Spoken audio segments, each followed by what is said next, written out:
Disassembly and cleaning of your OMNIfog USA Patriot model. First thing that you'll want to do is remove the blower from the nozzle. Withdraw the reducer if you've used it. Unscrew the jam nut. Remove this serrated bayonet adapter. The next thing that you'll want to do is remove the bottle adapter, which is this part right here where the bottle screws in. Simply press on you're going to hear a little snap. You'll press on this little tab right here, which is also the breather for the bottle. You'll do the same thing on the opposite side. You'll see that there's a little crack that shows here. Then what you'll do is you'll just wiggle it. The tube will come right out of the bottle adapter. You can set the bottle adapter aside.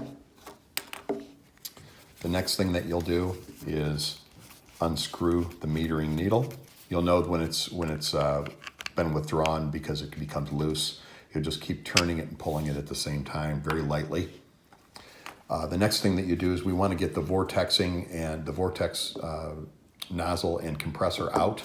So we will push with your finger on the inside of the vortex, and it will begin to slide on these two rails that are here.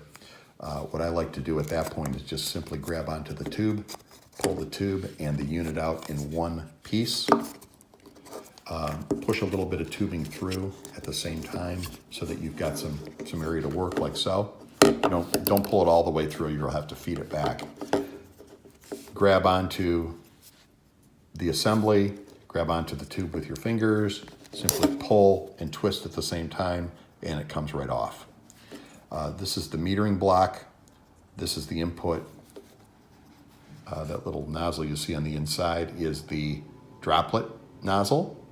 And basically what you'll do is run some water through here. Run some warm water through this orifice here. Make sure that it's coming out of the nozzle. You can put your finger right over the top of the metering needle threads and let some water run through. Once you know that it's cleared out, just put it right back together again. If this assembly comes apart, it is held together with pins. There's a pin here and a pin here, and just simply re-engage the pins again. You'll have no problem, it'll stay together.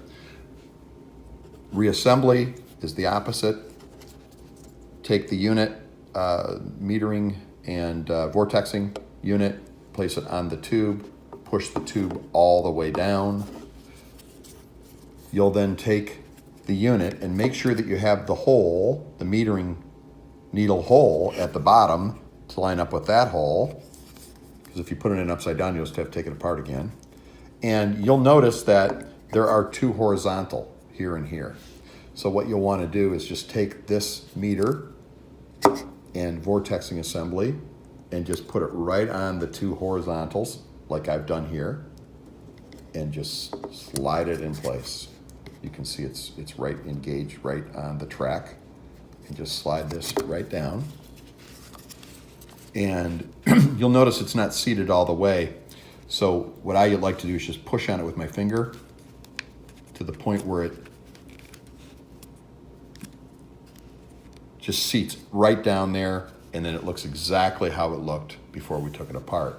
Now the way that you'll know that you have it lined up properly is when you insert this needle back into place, it's either going to thread in straight or on an angle. For instance, right now, it's on an angle, so we don't have it pushed down all the way. So what we want to do is push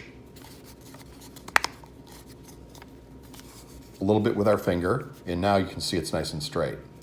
Then you'll take the needle, and it just real easily just guides right into place. The threads line up, there's no cross threading, it's nice and easy. Just turn it in till it seats all the way.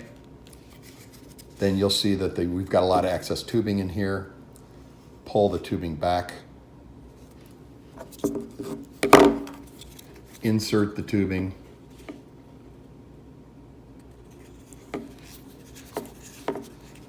Giving it a little twist at the same time because this is a silicone tube and it's kind of sticky. Line up your little your little tab here with the bottom, through this slot and with the bottom of the knob. Snap it into place and we're ready to go. The one thing that we'll want to make certain is that the check valve is in place, so you can just kind of put your finger in here and just make sure it's not loose. Reassembly, take your bayonet, put your jam nut on, put your adapter back in place, and you're ready to go. Once you get this all assembled and put your bottle back on, you can then run your test and recalibrate it to the desired droplet size.